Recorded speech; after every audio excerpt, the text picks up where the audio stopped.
Frontal, Britain, Britain, Britain. What in the name of Margaret Thatcher's iron bustier have you done? Normally, news from the UK is fun and relaxing. It involves lots of fancy babies and adorably silly pensioners. But suddenly, those pensioners aren't so adorable because they just voted to kick their grandkids, their nation, their continent, and the global economy right in the ghoulies. Panic as stock markets plummet in the U.S. and around the globe. A day of chaos, a day of havoc. Foreign policy analysts now concerned what effect Britain's exit will mean for a unified European effort to fight the rising tide of terrorism. What were you thinking, England and Wales? Screwing over the rest of the world by voting stupidly? That's our job. The value of the British pound responded instantly, coming down more sharply than a headmaster's cane on a ruddy bottom. And while stay supporters were horrified by the loss, even some Leave voters were surprised and upset to discover that the more votes something gets, the more likely it is to win. Very disappointed. The whole family this morning, even though the majority of us voted to leave, we are actually regretting it today. I wish we had the opportunity to vote again. We would vote differently because obviously all the facts are coming in now. I'm shocked that we actually have voted to leave. I didn't think that was going to happen. My vote, I didn't think was going to matter too much because I thought we were just going to remain. Can I see that guy's ballot? I knew it! Look, your vote has consequences. If you want to send a message, use the Royal Mail. It still works, for now.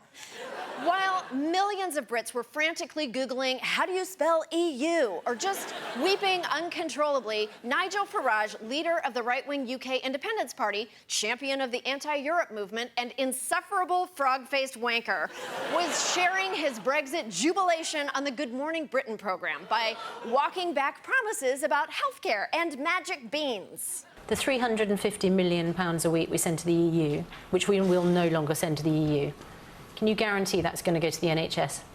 No, I can't, and I would never have made that claim. That was one of the mistakes I think that the Leave campaign made. Hang on a moment, that was one of your adverts. Well, it wasn't one of my adverts, I can assure you. Well, that was one of the Leave campaign's adverts. But that money was going to go to the NHS. And I think they made a mistake. That's why many people have voted. They made a mistake in doing that. Sorry, I'm not English. Does advert mean a lie painted in huge-ass letters on a bus and driven around the country? Because then, yeah, the Leave campaign did do that advert. Carry on. I don't know how many people voted on the basis of that advert, but that was a huge part of the propaganda. You're now saying that's a mistake.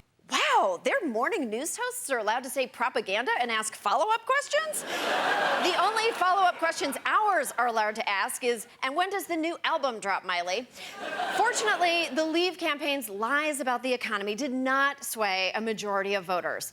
That's why they had to switch to lies about immigrants. All the economic authorities said it's a bad idea to leave. In the last few weeks, the Leave campaign pivoted away from the economy. They said, OK, we're losing that argument. Let's make it all about immigration. Oh, right. Like the British are going to fall for that. Why did you vote out? The immigrants. Stop them. The immigrants come in and have it handed to them on a plate. 4-bedroom home, brand new builds. It's not fair. I think that there's too many immigrants coming in to our country and taking our jobs, you know. Get them out! Yeah, piss off. When Britain really needs dark people again, they'll just colonize you. Oddly, the parts of England where immigrants actually live voted to stay in the EU. The only immigrant Brexiters in Upper Bumthwaddle on Tickleton are likely to meet is Madonna, which, come to think of it, may be why they voted Leave. Scotland overwhelmingly voted to stay. I mean, who's afraid of immigrants when you're protected by a 3-foot wall? The poor Scots woke up Friday morning to find that the English had fucked them yet again, just like they've been doing ever since Scotland's blue period.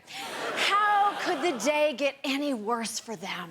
Tell us about Brexit. I think it's a great thing. It's a great thing. Are you worried about it? It's going to be great. No, I think it's a great thing. Foreign policy. I think it's a fantastic thing. I can't decide which of those loud windbags is more painful to listen to.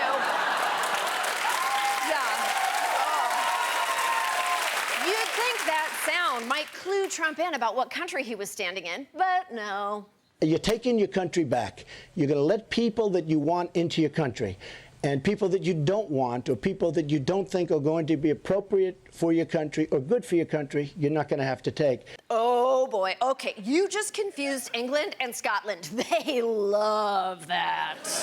Don't ever call me fucking English again. Trump immediately got dragged by British Twitter. It's like black Twitter, except 87% not.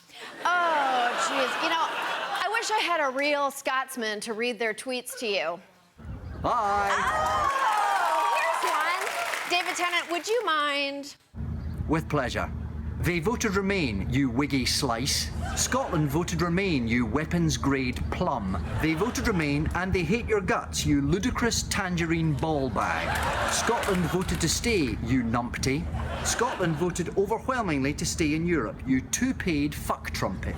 Scotland voted to stay, you witless fucking cocksplat. Thank you, David. That was so nice of you. Listen, I hate to ask you for another favor, but is there any way you could, you know, just kind of go back in time and save people from voting Brexit? Can't you understand? If I could go back and save them, then I would, but I can't. I can never go back. I can't. I just can't. Okay, sorry, Jesus. Well, at least there's still time to make sure we don't feel in November the way the Brits do today. Go to your State Board of Elections website, which you'll find, I want to say, somewhere on GeoCities, and check your voter registration status and deadlines. Take this election seriously, and for God's sake, between now and November, don't blink. We'll be right back.